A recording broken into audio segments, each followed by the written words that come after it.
I'm Kitty Horton. I'm a registered nurse here at Northern Hospital, Surry County, and I went to nursing school at Whitfield Community College. I furthered my education. I have a bachelor's degree and a master's degree in business administration. I'm the manager for infection prevention, and I hold certifications as certified in infection control, certified as a professional healthcare quality, and also certified as a nurse executive. Well, I'd like to thank you for having this interview with me. It means a lot, especially for my class. So to start with some basic things, do you know how vaccines work and do they work against viruses and bacteria? Typically, our vaccines will work against viruses, and the way that they typically work is by boosting our immunity. So they actually will introduce sometimes dead viruses. Some of the vaccines are live viruses into our system, and then we can build up antibodies and build up immunity against those, so that hopefully we will not get the virus. Do you know why all vaccines aren't 100% effective most of the time? Well, like anything else, we're human beings. And so, our bodies are different. And so I might be 100% immunized against, let's say, hepatitis B, where you may not be able to build up those antibodies. And so what we do with that, we'll recheck, sometimes we'll do titers and things like that to see why. We may even give you a booster. But because our bodies are different, we do not always all react the same way to our vaccines. Do you have an explanation or an educated guess on why some vaccines don't cover all diseases, like multiple diseases, or things like that? Well, every vaccine or virus is different.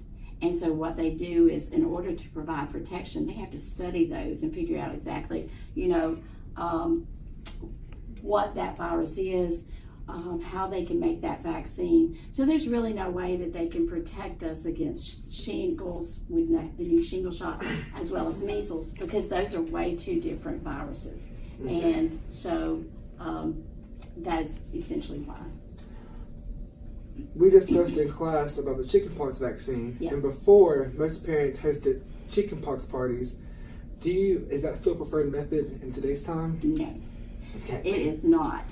And a big reason for that, with every virus that you get, there can be complications. There can be complications such as hearing loss, such as infertility. There's a lot of things that can happen if you get a certain type of virus. The side effects of getting a vaccine for that virus is much less than getting the virus itself. Okay. Is natural acquired immunity better than artificially acquired immunity, or does it go both ways? I think it goes both ways, because one of the ways that we check that is, I've been in the time period where I did have the chicken pox and I had the measles, mumps, rubella, those types of things. And when we check titers on myself versus titers on you, possibly you had the vaccines, they would probably show that we both have built those antibodies and now we're immune to it. Okay. So we hope we won't do it again. Do you have an idea as to why some vaccines require boosters? Well, that's a really good question, because just a few years ago we really got into that issue, especially with tetanus, diphtheria, and pertussis. And what happened was that there was an outbreak of pertussis, which is whooping cough. Mm-hmm. And because of that, they decided that people during a certain time period, or that as we aged, that we've lost some of that immunity. And so therefore we were susceptible to getting the whooping cough. And what made it worse was we were able to give it to infants and children. And so they decided then that we needed a booster just to give more people the immunity, and possibly so that the children and infants, is who we really want to protect, would not be susceptible to getting the whooping cough, which can be life-threatening to those. Okay. What are the controversies regarding vaccines? I know a few of those. Right, there are. A lot of people do not want their children to have vaccines for one reason or another. Sometimes it's religious beliefs. A lot of times, though, it's because they've heard things like, well, the child will get autism. And they will say that it's gone back to the vaccines, but studies have not proven that.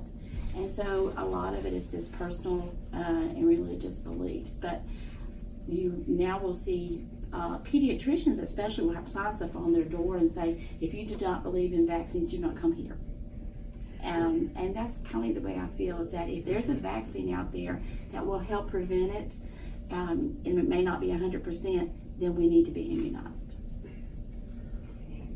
What are the health consequences of refusing vaccinations, and what are the implications beyond those who do so? Okay. The complications could be that you actually get the illness, and certainly some of those illnesses, especially if you get chicken pox, as an adult, you can have a lot of severe complications. And again, at the worst, if there's you die from some of these viruses or illnesses that are going around. Beyond those complications, sometimes as an employee, certain areas will not let you work in certain places if you do not have these vaccines. Going to school may not allow you to go to school. There's certain things that personally you may not be able to do because you did not have the vaccine.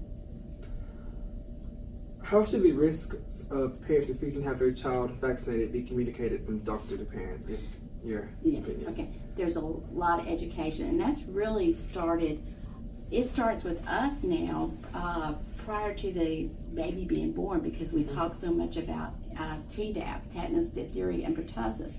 In North Carolina, they have made it a law that we offer the Tdap shots to pregnant ladies, and it's a CDC guideline, in order to provide protection for that infant. So really it starts prior to the child being born, and it goes on throughout, and certainly by CDC, which is the Centers for Disease, sends out lots of ads, and they'll do advertisements, and you'll hear it on the news and all of those why we should be having vaccines, and lots of education there. Because a lot of people are scared. They don't want that foreign substance put into their body because it's going to do something bad to them. Should vaccines be compulsory, meaning should be made into law for private schools and homeschool systems to be required to have all their children vaccinated, just like the public school system would? My opinion is yes. But there again, that's why a lot of people do not, is because it's their personal preference. We still have, in the U.S., we still have a choice for some of these things, but you certainly are, I feel like you're putting your child and others at risk if you do not have the vaccines. If you could implement a week-long educational course on vaccines, what kind of content would you include in the course? Okay.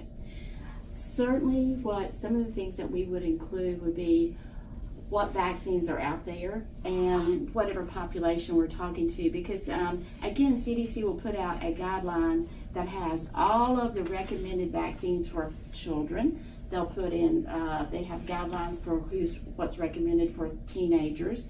They have guidelines, they have a separate chart that's recommended for adults, and within that chart there is what is recommended for healthcare workers. So it would mainly be the group that I'm really focusing on and educating. So if I'm working with healthcare workers, I would pull out that chart and I would say, here's what you need to have as a healthcare worker, and really focus on those, such as your Tdap, to ensure your hepatitis B vaccines. Some of those would be things we really look at.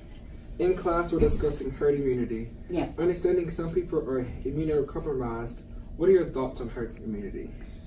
I think it is a wonderful thing, because what we're doing is, you may decide that you're not going to get the flu vaccine. I decide I'm going to get it. Here at our hospital, it's mandated. We require that everybody have the flu vaccine unless they have a religious or a medical contraindication. And because of that, you may have decided you didn't want it, you're not going to get it, but because we've been protected, then we may not obtain the flu, and therefore we won't give it to you. So the more the people that we can get, then it provides that, then it does protect you. So Miss Witt went on an educational field trip, and she stated that scientists are discovering/developing influenza vaccinations for 6-month-old children. What are your thoughts on that? For 6-month-old children, Yes. that's when it starts to be recommended. There are actually two. They get 2 shots when they very first get their first flu shots. So it's wonderful because, you know, when we're looking at infants and we're looking at the elderly, those are our two populations that are most at risk if they do develop the virus. So we want to protect those. What is your opinion on the current measles outbreak, and what do you think the CDC should do about it? Well, right now in the United States, there have been the most cases of measles there have been in centuries. At one time, they thought we had eradicated those, but they have come back full force. And so this year alone, there's been over 600 documented cases. None that I'm aware of in North Carolina yet, but as close as Tennessee. And so the CDC is providing lots of education. They are highly recommending that people who have not been vaccinated to get vaccinated, and that is exactly what I would do. They're also looking at different populations, people born maybe after 1957. There's a certain time period, maybe the measles shot was not as effective, telling us that maybe we should be revaccinated and or ensure that we have the immunity by having our blood drawn and making sure our titers are good.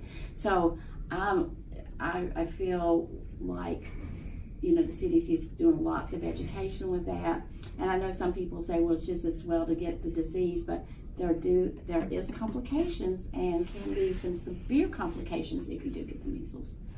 So to kind of wrap it all up, in your opinion, why do you think that, because like a couple of years ago, people hosted chickenpox and measles parties, like why would they rather not get the vaccine instead of trying to get their child to get it from someone else's child?